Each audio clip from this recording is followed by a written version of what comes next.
পবিত্র কোরআন মাজিদের সবচেয়ে ফজিলতপূর্ণ সূরাগুলোর মধ্যে একটি হল সূরা নাস। সূরাটি পবিত্র কোরআনুল কারীমের সর্বশেষ অর্থাৎ ১১৪তম সূরা। জেনে নিই সূরা নাসের বাংলা উচ্চারণ ও অর্থ, সেই সাথে শানে নুজুল এবং ফজিলত। এই সূরাটি মক্কায় অবতীর্ণ হয়েছে। সূরাটিতে ৬টি আয়াত ও ৯০টি আরবি হরফ বা অক্ষর রয়েছে। কোরআন তেলাওয়াতের পুরস্কার হিসেবে প্রতিটি হরফে ১০টি নেকি তেলাওয়াতকারীর আমলনামায় জমা হয়। অনেকে মনে করেন এটি মদিনায় নবী করিম সাল্লাল্লাহু আলাইহি ওয়াসাল্লামকে জাদু করার ঘটনার সময় নাজিল হয়েছিল। তবে অধিকাংশ আলেমের মতে এটি মক্কি সূরা হলেও এর তাফসির ও প্রয়োগ জাদু সংক্রান্ত ঘটনার সাথে সরাসরি যুক্ত।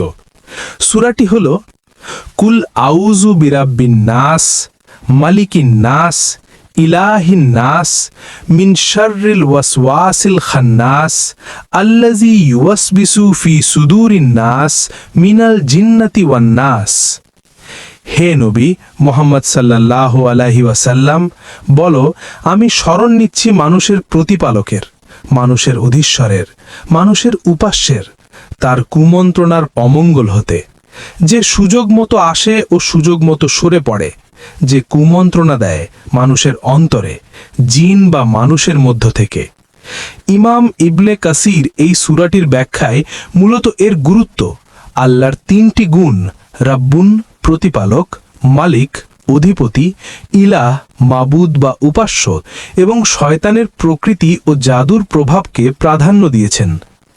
তাফসির ইবনে কাসির অনুসারে সূরা নাসের মাধ্যমে আল্লাহর ৩টি প্রধান গুণের কাছে আশ্রয় চাওয়ার মাধ্যমে শয়তানের অনিষ্ট থেকে সুরক্ষিত থাকা যায়, বিশেষত যখন সেই শয়তান মানুষের অন্তরে কুমন্ত্রণা দেয় বা জাদুর মতো মারাত্মক ক্ষতি করতে চায়। এই সূরাটি মূলত শয়তান ও মানুষের অনিষ্ট থেকে আল্লাহর কাছে আশ্রয় চাওয়ার এক শক্তিশালী দোয়া। সূরা নাসের প্রথম ৩ আয়াতে আল্লাহ নিজেকে ৩টি বিশেষণে পরিচয় করিয়ে দিয়েছেন। এই বিশেষণগুলোর গুরুত্ব অনুধাবন করাই হল শয়তানের অনিষ্ট থেকে বাঁচার মূল ভিত্তি। আমরা দুর্বল, আর শয়তানের অনিষ্ট থেকে বাঁচতে হলে এমন একজনের কাছেই যেতে হবে যিনি একাধারে সৃষ্টিকর্তা, রব, শাসক, মালিক এবং মাবুদ, ইলাহ। সেই একক সত্তা হলেন আল্লাহ, কুল হুয়াল্লাহু আহাদ। শয়তান আল্লাহর কাছে আশ্রয় চাওয়ার বিপরীত শক্তি। এটি অত্যন্ত শক্তিশালী ও চতুর।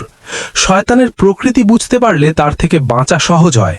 শয়তানকে খান্নাস বলা হয়, যার অর্থ হল বারবার ফিরে আসা বা আত্মগোপনকারী। যখন মানুষ আল্লাহকে ডাকে তখন শয়তান দূরে সরে যায়, কিন্তু যখনই আল্লাহর স্মরণ থেকে গাফেল হয় তখনই সে আবার কুমন্ত্রণা নিয়ে ফিরে আসে। হাদিস শরীফে প্রত্যেক ফরজ নামাজের পর এই সূরা পড়ার গুরুত্ব এসেছে। এক বর্ণনায় এসেছে, যে ব্যক্তি সকাল সন্ধে সূরা ইখলাস, সূরা ফালাক ও সূরা নাস পড়বে, মহান আল্লাহ তাকে সকল বিপদ আপদ থেকে নিরাপদ রাখবেন। তিরমিজি হাদিস 2903। হযরত আয়েশা রাদিয়াল্লাহু থেকে বর্ণিত, রাসূলুল্লাহ সাল্লাল্লাহু আলাইহি ওয়াসাল্লাম প্রত্যেক রাতে ঘুমোতে যাওয়ার পূর্বে নিজের উভয় হাত একসঙ্গে মিলাতেন, সূরা ইখলাস, সূরা ফালাক ও সূরা নাস পড়তেন, তারপর উভয় হাতে ফুঁক দিতেন। তিনি মাথা, মুখমণ্ডল ও শরীরের সামনের অংশ হতে শুরু করতেন। এরূপ তিনি ৩ বার করতেন। সহিহ বুখারী হাদিস 5017। সূরা নাস হল মানবজাতির সর্বাধিক শক্তিশালী প্রতিরক্ষার অস্ত্র হিসেবে আল্লাহর দেওয়া একটি নেয়ামত।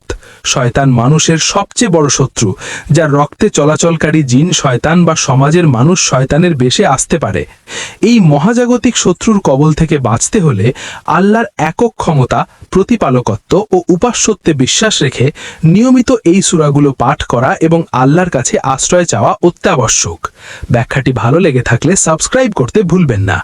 আসসালামু আলাইকুম ওয়া রাহমাতুল্লাহ।